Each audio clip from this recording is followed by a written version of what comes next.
পীরানে পীর, দস্তগীর, হযরত গৌসুল আজম, সমস্ত ওলির সরদার। এবং আল্লাহর হুকুম থেকে তিনি বললেন যে কদমি হাজি আলা রাকাবাত কুল্লি ওলি আল্লাহ, আমার পা যে আছে সমস্ত ওলির ঘাড়ের উপরে আছে।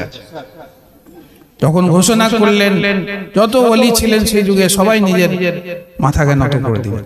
হযরত মুজাদ্দিদ আল ফেসানি বলেছেন নিজের বইয়ের মধ্যে, কিয়ামত পর্যন্ত যত ওলি আসবেন সবাইকে গস পাক থেকে ফয়েজ নিতে হবে। এমনকি সুফি ফতেহ আলী ওয়াইসি, তিনি নিজের যে দিওয়ান আছে, দিওয়ানে ওয়াইসি আমার কাছে আছে, ফারসিতে লেখা আছে, ওনার উপরে আমি এটা আর্টিকেলও লিখেছি, সেটাও ছেপেছে কলকাতা বিশ্ববিদ্যালয়। উনি গস পাকের সম্বন্ধে লিখেছেন যে গস পাক আপনি একটা নজরে করম করুন আমার উপরে, আপনার নজর করম ছাড়া আমি কামিয়াব হতে পারবো না। তো সুফি ফতেহ আলী ওয়াইসি হুজুর গস পাককে অনেক বেশি ভালোবাসতেন, ওনাকে মানতেন। যত ওলি আল্লাহ আছেন সব গস পাককে মেনেছেন। হযরত মুজাদ্দিদ আল ফেসানি বলছেন, আগেকার যত ওলি আসলেন সবার সূর্য উঠলো ডুবে গেল, কিন্তু গস পাকের সূর্য এমন সূর্য আছে যে কিয়ামত পর্যন্ত ডুববে না।